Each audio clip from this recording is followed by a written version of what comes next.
ആരോഗ്യത്തോടെ ഇരിക്കാം. മികച്ച പരിചരണം ഞങ്ങളുടെ ഉറപ്പ്. Shoranur medical trust, Shoranur.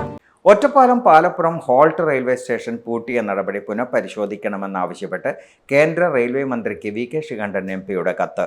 ട്രെയിനുകൾക്ക് stop നഷ്ടപ്പെടുന്ന സാഹചര്യം ഉണ്ടാകരുതെന്നാണ് ആവശ്യം. NSS കോളേജിലേക്കും കേന്ദ്രീയ വിദ്യാലയത്തിലേക്കും ശ്രീരാമകൃഷ്ണ ആശ്രമത്തിലേക്കുമുള്ള യാത്രക്കാർ ആശ്രയിക്കുന്ന സ്റ്റേഷനാണിതെന്ന് MP ചൂണ്ടിക്കാട്ടുന്നു. ഓൺലൈൻ വഴി ടിക്കറ്റ് എടുക്കുന്നവരും സീസൺ ടിക്കറ്റുകാരും കൂടുതൽ ആശ്രയിക്കുന്ന സ്റ്റേഷന്റെ നിലനിൽപ്പിൽ വരുമാനം മാത്രം പരിഗണിക്കരുതെന്നാണ് നിലപാട്. അതേസമയം കഴിഞ്ഞ ദിവസം പുതിയ സ്റ്റേഷനിൽ ബുധനാഴ്ച 2 ട്രെയിനുകൾ നിർത്തി. നിലമ്പൂർ പാലക്കാട് പാസഞ്ചർ, ഷൊർണൂർ കോയമ്പത്തൂർ പാസഞ്ചർ ട്രെയിനുകളാണ് നിർത്തിയത്. ലോക്കോ പൈലറ്റുമാർക്ക് ഓർമ്മയില്ലാതെ നിർത്തിയതാണ് ഇവയെന്ന് സംശയിക്കുന്നു. മെമു ഉൾപ്പെടെ മറ്റ് 7 ട്രെയിനുകൾ നിർത്തിയില്ല. സ്റ്റേഷന്റെ നടത്തിപ്പിന് ഏജന്റുകാരെ കണ്ടെത്താൻ റെയിൽവേ നടത്തിയ ശ്രമങ്ങൾ പരാജയപ്പെട്ട സാഹചര്യത്തിലാണ് കഴിഞ്ഞ ദിവസം പൂട്ടിയത്.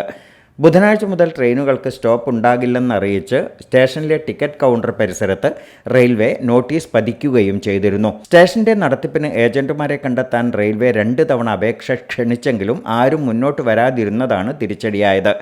നേരത്തെ ഉണ്ടായിരുന്ന ഏജന്റിന്റെ കാലാവധി കഴിഞ്ഞതോടെയാണ് ഏറ്റെടുക്കാൻ ആളില്ലാതായത്. പിന്നീട് താൽക്കാലികമായി ജീവനക്കാരനെ വിനിയോഗിച്ചായിരുന്നു കഴിഞ്ഞ 2 മാസത്തോളം ടിക്കറ്റ് കൗണ്ടറിന്റെ പ്രവർത്തനം. സ്റ്റേഷൻ നിലനിർത്തണമെന്നാവശ്യപ്പെട്ട് യാത്രക്കാരുടെ കൂട്ടായ്മ നടത്തിയ ശ്രമങ്ങളും പരാജയപ്പെട്ടു. കഴിഞ്ഞ ഒക്ടോബർ 28-നാണ് നേരത്തെയുണ്ടായിരുന്ന ഏജന്റിന്റെ കാലാവധി പൂർത്തിയായത്. ദിവസവും 9 ട്രെയിനുകൾക്ക് സ്റ്റോപ്പുള്ള സ്റ്റേഷനായിരുന്നു പാലപ്പുറം.